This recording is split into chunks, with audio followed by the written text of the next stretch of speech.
this week's episode of Mixed Media Monday.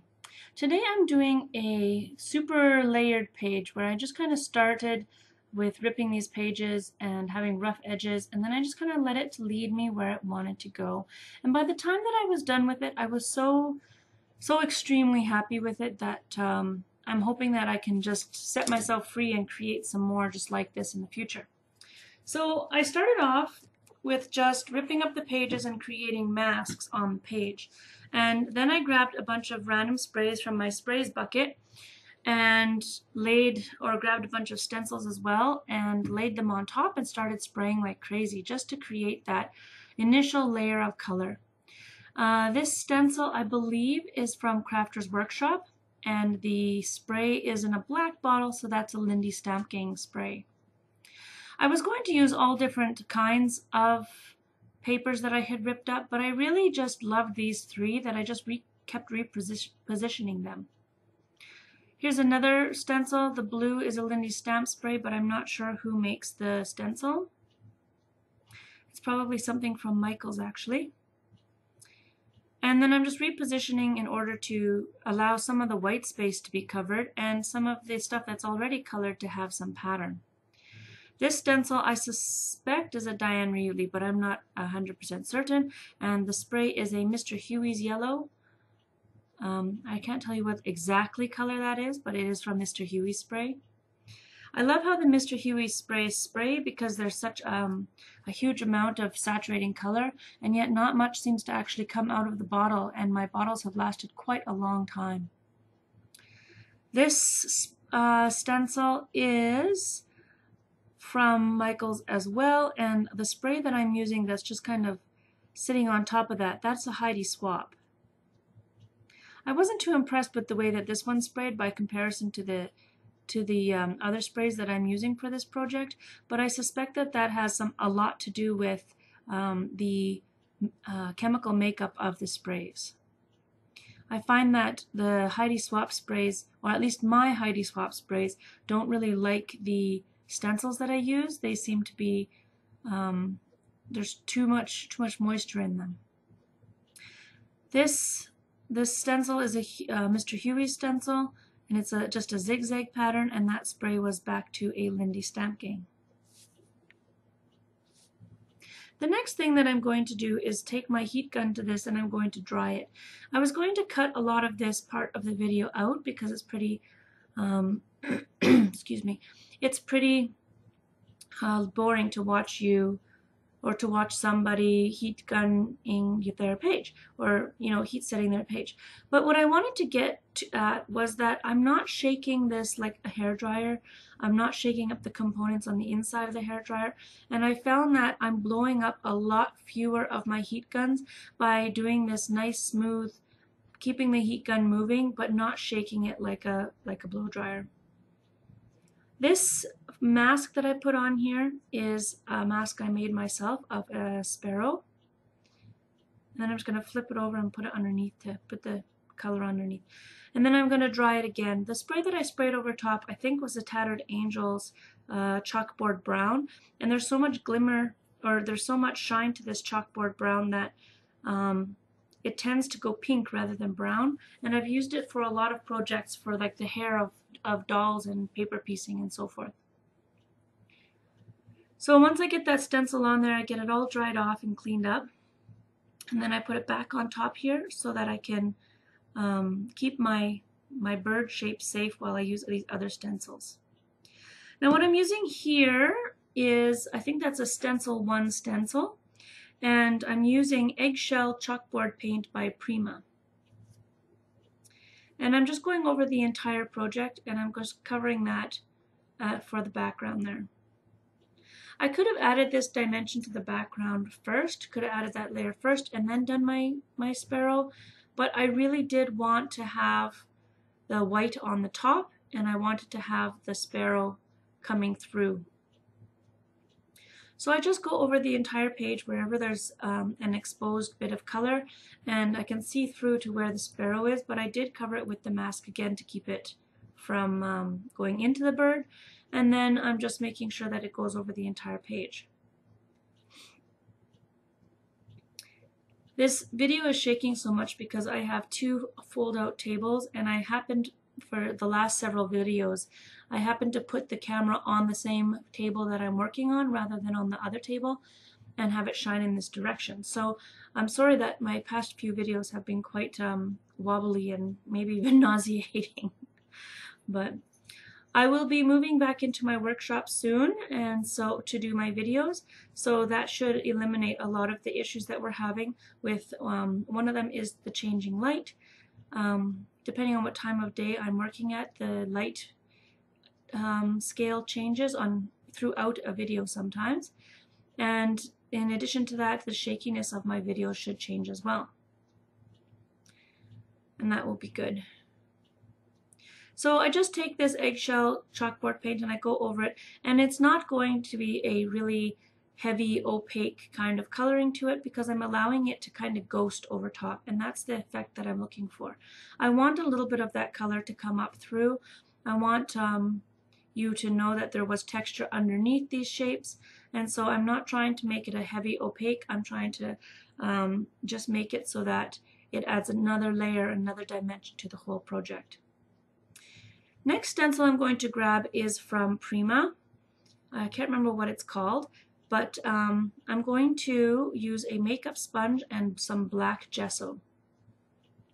And I'm going to go through the words, and I find that for these stencils, the best thing to use them for is using a makeup sponge to get through the words. Sometimes the sprays will work, but not always.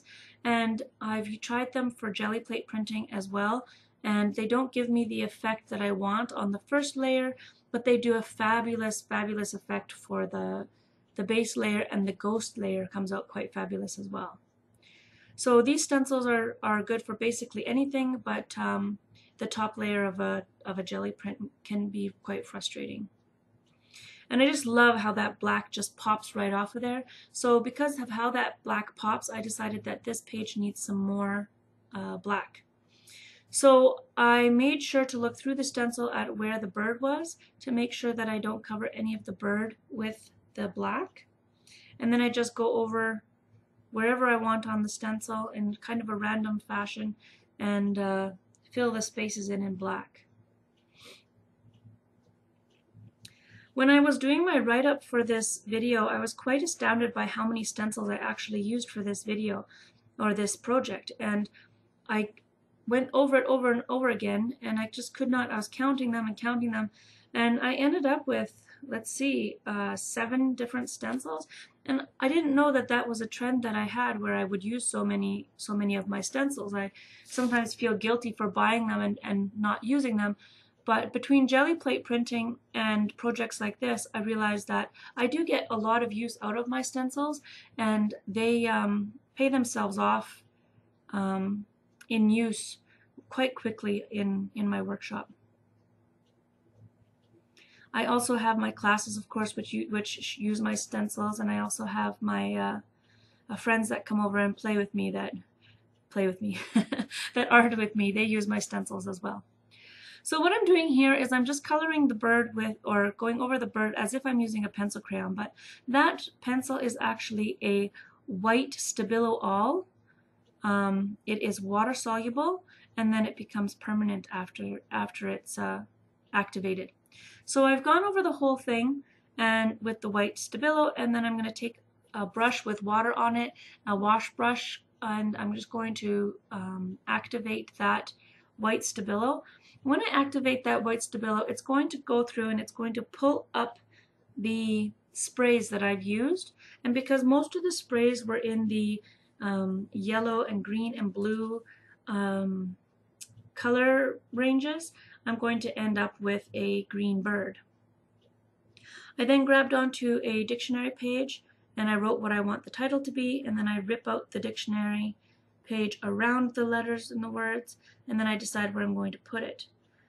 And then I thought, oh, I can't just have one patch of text paper on here, so I'm going to create some more layers, and I'm going to create some more features on this page just to balance it all out. And the definition that I put down there in that bottom right corner of the page, the definition that I put in there is because. The word because, and the definition for that. And then I'm going to glue down these pages, and I'm, making sure that I only put the matte gel medium on the back side of the page because I don't want to go over the top. The gesso that I'm putting it on top of is not water soluble and it won't move. But anytime that I touch anything else with my wet medium, it's going to move the water soluble layers that are on the page. So I'm trying really hard just to layer it on top and not disturb the layers underneath. The next step in my process is to put on the title and glue it down right about in the middle. And I like how that ended up being, part of the patchwork and just another layer. And I was thinking and pondering, and as I was creating the spray layers, I decided that the name of this piece would be Love Your Layers.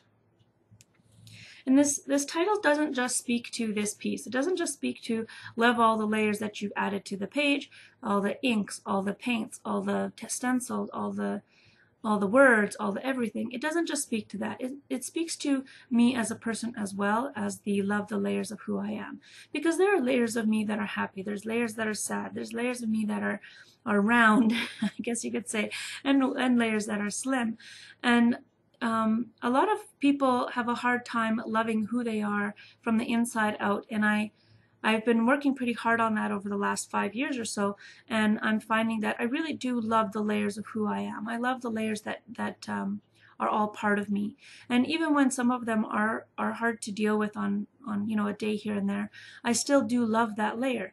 I still do love who I am and how far I've come and all that stuff. So this page about Love Your Layers was really speaking to me all the way from the bottom white page all the way through to the top. So I took that black Stabilo All pencil and I traced over and around all the elements of those pieces of paper. And then I kind of scribbled in and spread the black throughout so it kind of turns gray. And then it ends up looking more newspaperish rather than book paperish. And I'm just using a really thin point brush, a watercolor brush, and a little bit of water from a cup. In order to not have big drips of water, I am dabbing off the initial drip off the brush onto a baby wipe. It's just off screen, sorry about that. And I just go over it and make sure that the water is nice and smooth and that I don't have any big blobs of anything. When I do get a big blob, all I do is I pull it in the direction of the letter so that it does allow the letter to stay where it is. And then I'm taking my Stabilo All again and I'm going around the outline of the bird just to emphasize it and bring it back towards the top of the page. I'm finding that it's really settling in and sinking into the bottom of the page, and I wanted that to be a focal point. So I'm just pulling it back up to the top by drawing the outline with the Stabilo black. And I had painted in the white Stabilo over top of the black letters that are on the from the stencil. And so that has allowed them to fade a little bit, and then I'm bringing the black through and allows the bird to pop. To create the bird stencil, what I did was I took a small stencil from Stencil 1 and I stenciled that onto a white piece of paper, a piece of cardstock, and then I just kept drawing the bird bigger and bigger and bigger around it in order to create the correct proportions. When it comes to drawing this, I could have just focused on the shape of the bird and then created it, but by having the stencil of the shape already on there, it allowed me to enlarge it without having to look back and forth at a picture or anything like that. And it's not perfect, it's definitely my own bird. So once the outline is all finished, I decide to fix the rip that I had created. And so I grab my pokey tool and I punch little holes from each side of the rip and decide that I'm going to sew that rip up with some red thread. Once I had that one rip punched out, I decided that I can't just have one spot where I'm sewing. I'm going to have a little bit more. And then I kind of went insane because I love sewing so much and I love sewing on paper so much that I just kind of freehand punched a whole bunch of holes all over the page and then had to go and find them all later on and you know, sew them all with my red thread.